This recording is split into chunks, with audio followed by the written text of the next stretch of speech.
안녕하십니까? 네, 3일 예배를 특별히 또 기억하시고 구분하셔서 이 시간 예배에 참석하신 여러분들 모두에게 하나님의 크신 은혜가 함께 하시기를 바랍니다. 때를 안다라고 하는 것은 굉장히 소중한 것 같습니다. 우리가 계절의 변화를 느끼고 또 지금 내가 살아가는 이 시대가 어떤 시대인지를 알고 또 그 시대에서 하나님께서 나에게 맡기시는 역할이 무엇인지를 안다라고 하는 것은 참 중요하고 의미 있다고 생각합니다. 요즘 신문을 읽다 보면요, 고물가의 고금리로 인한 경제 불안 기사가 유난히 많습니다. 이 기사는 얼마 전 올라온 신문 기사입니다. 각종 규제로 인해서 국가 경쟁력이 떨어졌다라고 하는 내용입니다. 정부가 규제를 하는 이유는요, 자국민을 지키기 위해서입니다. 그러나 그 규제가 사회를 경직시키면 도리어 결국 경제의 흐름을 가로막아 나라 전체가 약해지게 됩니다. 규제가 국가 경쟁력을 떨어뜨린다라고 하는 것은요, 규제가 사회의 변화를 따라가지 못했다라고 하는 것입니다. 요즘요, 교회가 경쟁력이 떨어진다라는 얘기를 가끔씩 듣습니다. 왜 사람들이 교회 안 나옵니까? 라고 물어보면 경쟁력이 그만큼 떨어져서 어렵다고 이야기를 합니다. 그 이유는 사회의 변화를 교회가 따라가지 못하기 때문이 아닐까라는 생각을 또 한편 해보게 됩니다. 마찬가지로 오늘 우리가 가지고 있는 생각의 틀이 바뀌어져야 이 교회가 변화하는 세상을 수용할 수 있는 그릇이 될 수 있습니다. 오늘 함께 은혜를 나눌 말씀은 사도행전 10장 44절로 48절에 있는 말씀입니다. 베드로가 이 말을 할 때에 성령이 말씀 듣는 모든 사람에게 내려오시니 베드로와 함께 온 할례 받은 신자들이 이방인들에게도 성령 부어 주심으로 말미암아 놀라니 이는 방언을 말하며 하나님 높임을 들었습니다. 이에 베드로가 이르되 이 사람들이 우리와 같이 성령을 받았으니 누가 능히 물로 침례의 베품을 금하리요 하고 명하여 예수 그리스도의 이름으로 침례를 베풀라 하니라. 이에 그들이 베드로에게 며칠 더 머물기를 청하니라. 오늘 본문의 말씀은 우리가 잘 알고 있는 처음으로 이방인들에게 성령이 내리는 장면입니다. 본문에 보면 베드로를 따라왔던 유대인들은 이방인들에게 성령이 부어진 것을 보고 놀랍니다. 왜일까요? 자신들에게 성령이 임하시는 것은 당연한 것인데 이방인들에게 성령이 임하시는 일은 놀랄 일이었다는 겁니다. 왜 그럴까요? 나에게 성령이 오시는 건 당연한 것이고 저 사람들에게 성령이 오시는 것은 이상한 일이라는 겁니다. 다른 한편으로는 나는 자격이 있는데 그들은 자격이 없다라는 생각을 가지고 있었다는 것이죠. 자, 무슨 자격일까요? 유대인들에게는 있고 이방인들에게는 없는 자격. 그것은 아브라함의 후손이라는 자격입니다. 아브라함의 후손이라고 하는 자격은 성령이 임할 수 있느냐 없느냐를 결정할 수 있는 자격이 아닙니다. 그런데 그 당시 유대인들은 이 아무것도 아닌 자격이 자신들에게는 있고 이방인들에게는 없기 때문에 오직 하나님이 또 성령이 유대인들에게만 임하셔야 된다라는 생각을 했다라는 것이죠. 복음 전도의 역사는 편견을 깨는 역사였습니다. 하나님의 법궤를 들고 전쟁에 나갔어도 전쟁에서 질 수 있음을 알게 되었을 때 유대 백성들은 하나님의 뜻이 무엇인지를 더 깊이 묵상하는 백성이 될 수 있었습니다. 보여지는 것, 소유한 것, 그 너머에 있는 하나님의 임재의 의미가 무엇인지를 깨달을 수 있었다는 것이죠. 하나님이 이스라엘만의 하나님이 아님을 깨닫게 될 때 인류는 전도의 필요성과 죄인을 향한 하나님의 열심과 사랑을 다시금 깊이 공감할 수 있었습니다. 오늘 본문 역시 한 단계 더 확장된 하나님의 나라를 위해서 지금까지 당연하게 여겨졌던 생각들이 철저히 깨지는 이야기입니다. 아브라함이 가나안에 정착한 이후로 히브리 민족 대대로 내려오던 생각, 즉 오직 구원은 이스라엘 민족에게만 있다는 그 편견이 깨지는 이야기입니다. 여러분들 혹시 가스라이팅이라고 하는 말을 들어보신 적이 있습니까? 요즘 이것저것에서 가끔씩 쓰여지는, 종종 듣게 되는 단어입니다. 가스라이팅이란 타인의 심리나 상황들을 교묘하게 조작해서 스스로 자기 자신을 믿지 못하게 함으로써 그 사람에 대한 지배력을 강화하는 정신적 학대 행위를 가스라이팅이라고 합니다. 게다가 이 가스라이팅을 받은 피해자는요, 왜곡된 시각을 갖게 되어 오히려 가해자를 두둔하거나 또 가해자의 말을 절대적으로 믿게 되는 경향을 보이며 가해자에게 끌려다니게 됩니다.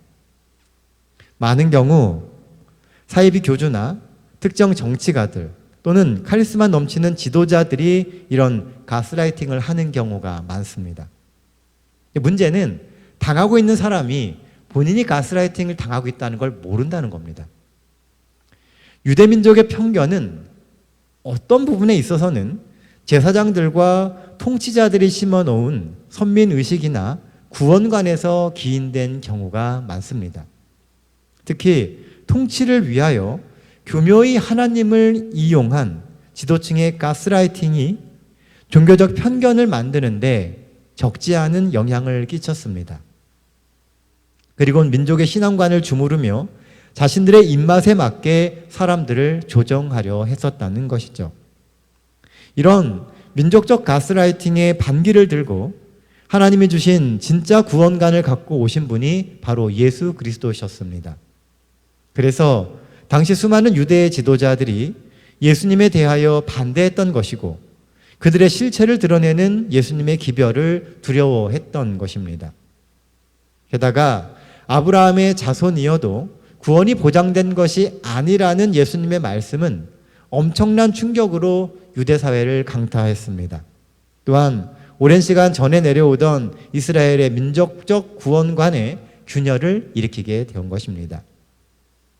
하지만 예수님이 승천하신 이후에도 여전히 그들의 생각은 교회의 일원이 된다는 것은 곧 구원의 대상이 된다는 의미로 받아들였고 오직 유대인 중에서도 깨어있고 선택받은 사람들만이 교회의 일원이 되거나 구원의 대상이 될 수 있다는 잘못된 확신이 공공연하게 통용되고 있었습니다. 그러다가 오늘 본문에서 초대교회는 또 한 번의 충격을 받습니다. 그것은 바로 유대인이 아닌 이방인들도 하나님의 자녀가 될 수 있다라고 하는 부분입니다. 그 이방인들에게 성령이 임하신 사건입니다. 그들의 생각 속에는 이방인이 교회의 구성원이 된다는 것도 받아들이기 힘든 사실이었지만 그래도 최소한 이방인들이 교회의 구성원들이 되고자 한다면 먼저 정식으로 유대교로 개종 정도는 해야 된다는 생각을 하고 있었습니다. 그래서 그들에게 매우 중요한 게 뭐냐 하면 할례를 받았느냐 받지 않았느냐가 굉장히 중요한 문제였습니다.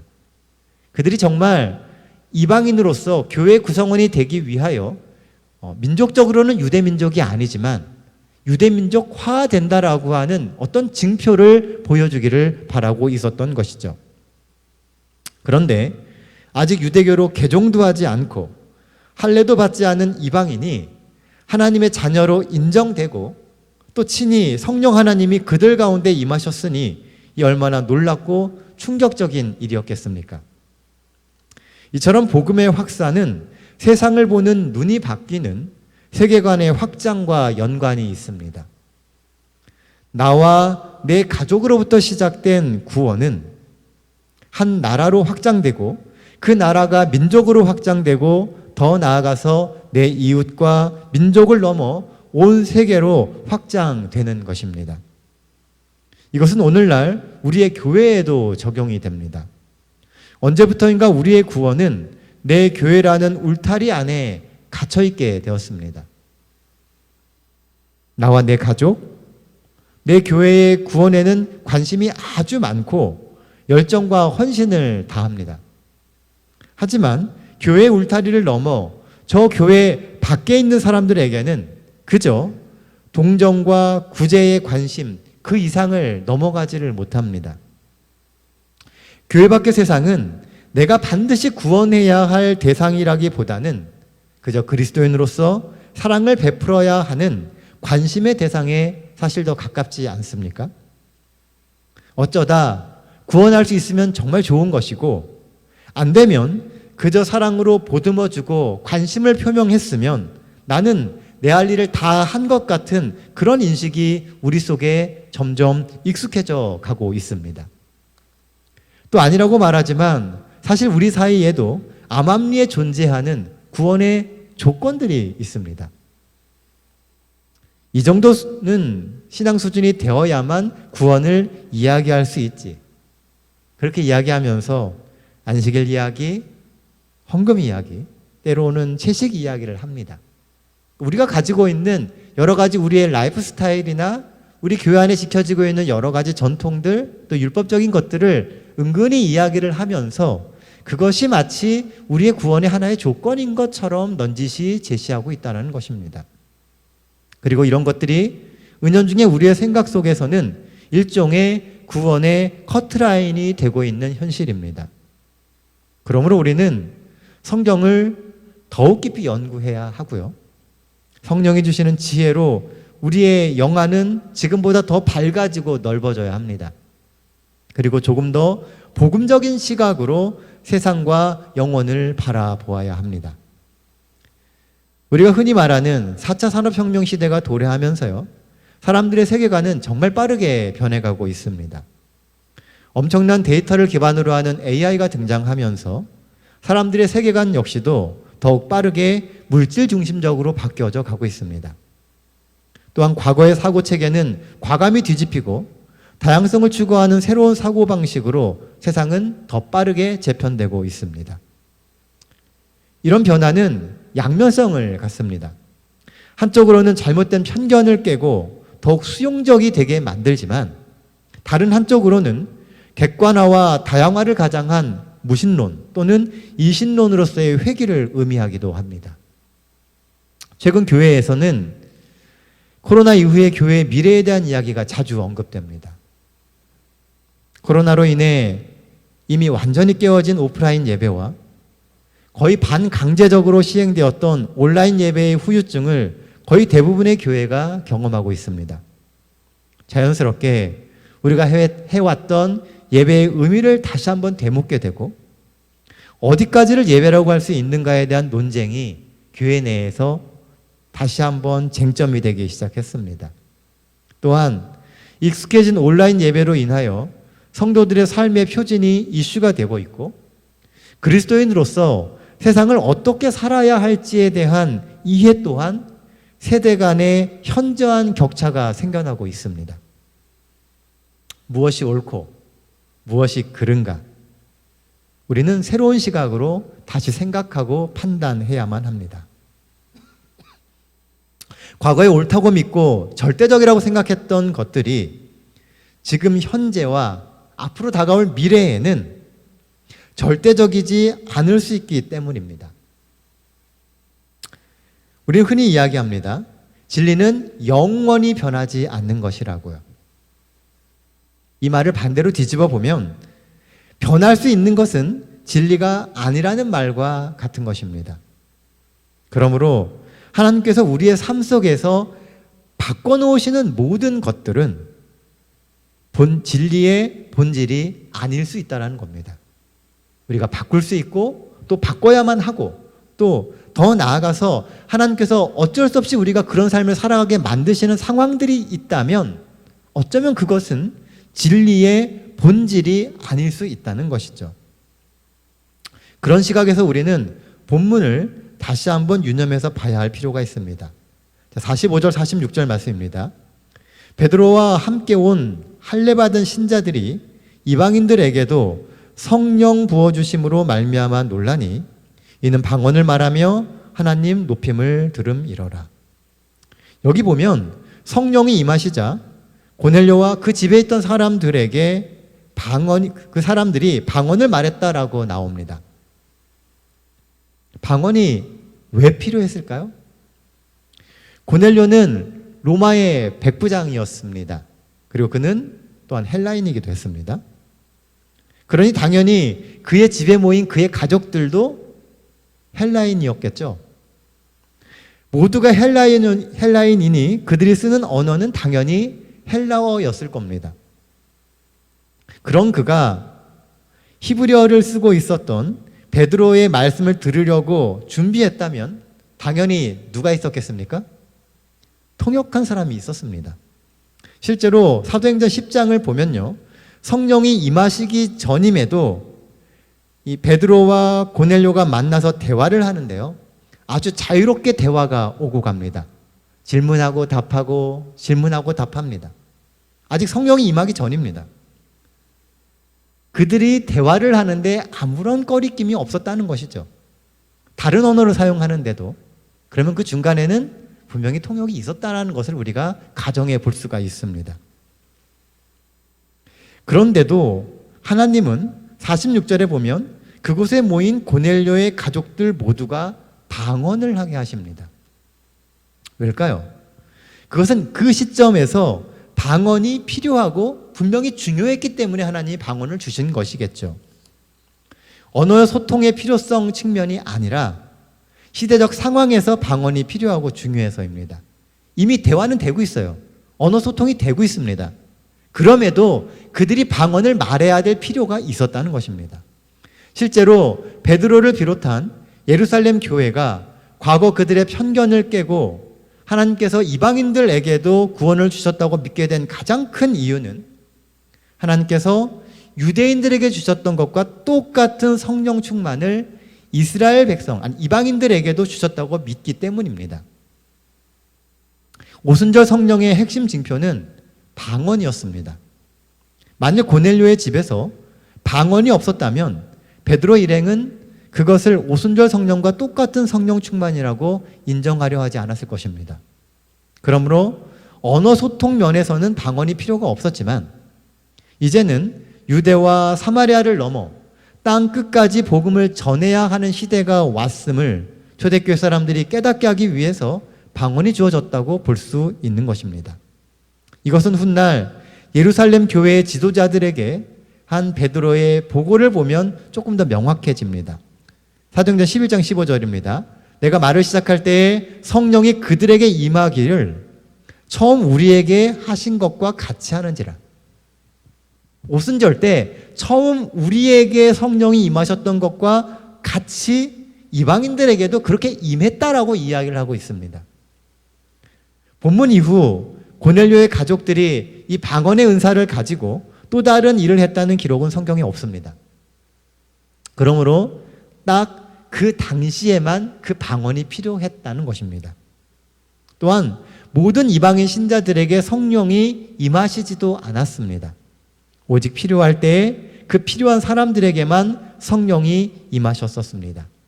그러므로 중요한 것은 이방인들에게도 유대인과 동일한 성령의 역사가 있었고 하나님이 그들을 사용하셔서 복음의 일꾼으로 삼으셨다는 그 사실이 중요한 것입니다. 이것은 현재 우리에게 통용되는 편견을 어떻게 극복해 가야 할 것인가에 대한 아이디어를 우리에게 제공해 줍니다.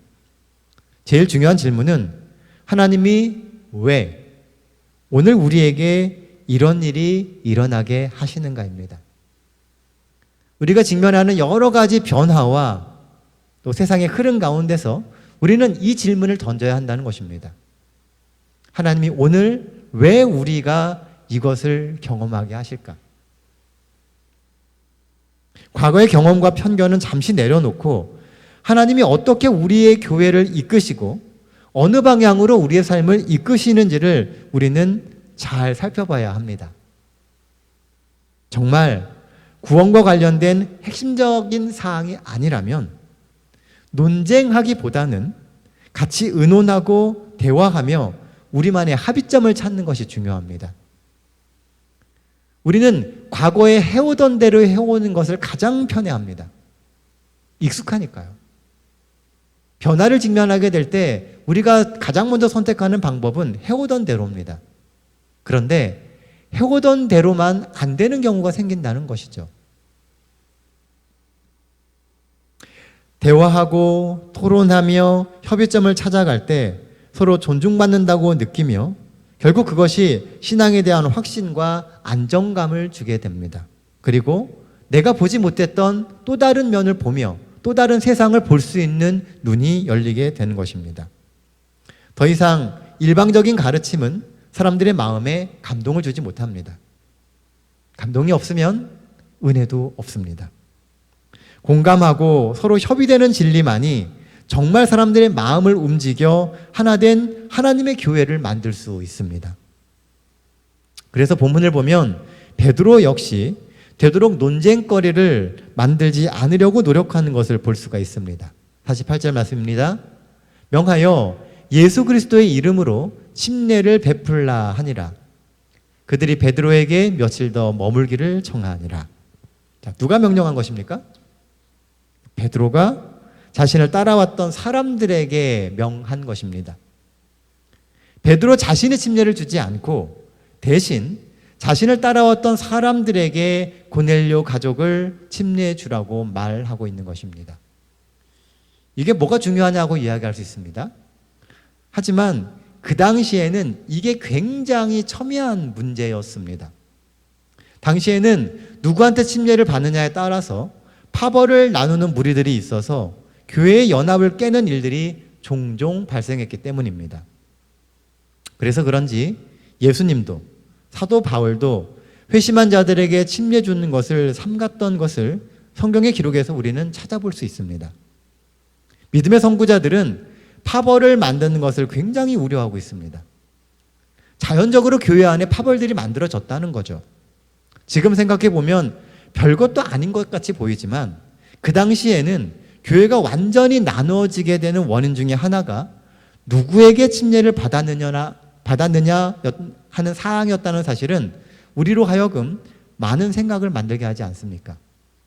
오늘날 우리가 별것도 아니라고 생각하는 그 어떤 것들이 교회 내에 분열을 가져오고요. 또 그 아무것도 아닌 것이 교회가 그 다음 단계로 나가지 못하게 발목을 붙잡는 원인이 될 수 있다는 것입니다.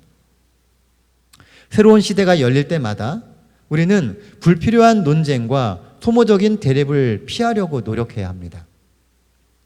어떤 면에서 지금의 교회는 생존의 문제를 직면하고 있습니다. 전체적으로 노쇠해져가는 교회를 보며 어떻게 해야 우리의 다음 세대에게 이 신앙을 훼손 없이 잘 물려줄 수 있을까를 고민해야 합니다.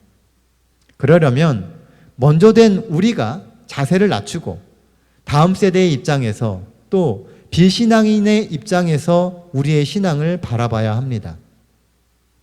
무엇이 불필요한 요소인지, 무엇이 교회의 문턱을 높여서 사람들이 교회로 들어오는 것을 꺼려지게 만드는지 우리는 머리를 맞대고 연구하고 의논하며 바꿔가야 합니다. 그리고 이 문제를 놓고 우리는 더 많이 기도해야 합니다. 그리고 논쟁의 소지가 될 만한 부분은 애초에 잘 정리하고 그들의 시각과 그들의 입장에서 재해석하는 작업이 필요합니다. 오늘 우리가 보게 되는 이 본문의 이야기는요, 그들이 직면한 변화 속에서 하나님이 그들이 경험하는 그 상황들을 어떻게 재해석했는가에 대한 것이 바탕에 깔려져 있습니다. 오직 우리의 삶에는 예수 그리스도만이 남아야 합니다. 저는 왜 하나님은 사도 바울을 이방인을 위한 사도로 사용하셨을까라는 생각을 종종 해볼 때가 있었습니다. 아마 깊은 학식을 통한 폭넓은 사고와 열정이 있었기 때문이겠죠. 그런데 생각을 거듭해 보다가 내린 결론은요, 무엇보다 중요했던 것은 엇나간 열심으로 인해 실패해봤던 경험에서 나오는 영혼에 대한 사랑 때문이 아닐까라는 생각을 해보게 되었습니다. 이 사도 바울은 스스로에게 이야기합니다. 자신이 이 가장 악한 사람이라고요. 악인들 중에 괴수라고 이야기를 합니다. 또 자신과 같은 큰 죄인도 살리신 하나님께서 이 땅에 수많은 영혼들을 얼마나 구원하기를 원하실까 하는 그런 마음과 생각이 사도 바울을 평생 하나님을 위해 사는 사도의 삶을 살게 만들었던 것입니다. 이방 도시는 예루살렘과 선교의 환경이 완전히 다릅니다. 척박하고 힘들다고 하는 말로는 다 표현할 수 없는 그런 어려움들이 넘쳐나는 곳이 이방의 교회들이었습니다. 그러니 복음의 본질만 남긴 채 복음 전도의 방법은 그 도시의 현실에 맞게 다 뜯어 고쳐야만 했습니다. 실제로 사도 바울이 각각의 도시들에서 복음을 전하는 방식들을 자세히 살펴보면 도시마다 조금씩 다릅니다. 그 도시의 이슈나 사람들의 성향이나 그들의 관심사나 이런 것들을 가지고 각각 다른 방법으로 복음을 전해가고 있습니다. 그래야 그들의 마음이 열리고 하나님이 준비하신 또 다른 세상이 열리게 되는 것입니다. 과거의 틀만을 꼭 붙들고 있는 한 절대 새로운 세상은 열리지 않습니다. 런던 비즈니스 스쿨 라제시 찬디 교수는요, 이런 이야기를 했습니다. 내 고객이 누군가를 아는 것이 혁신의 기본이다라고 이야기했습니다. 내가 지금 만나고 내 상품을 팔고 있는 이 고객이 누군지를 명확히 알 때에만 그것이 새로운 혁신을 할 수 있는 방법이다라고 이야기했다는 것이죠. 그러면서 그는 환경 변화에 따라 집중해야 하는 핵심 고객이 달라지지 않았는지를 늘 촉각을 세우고 핵심 고객을 끊임없이 재정의해야 한다라고 이야기하고 있습니다.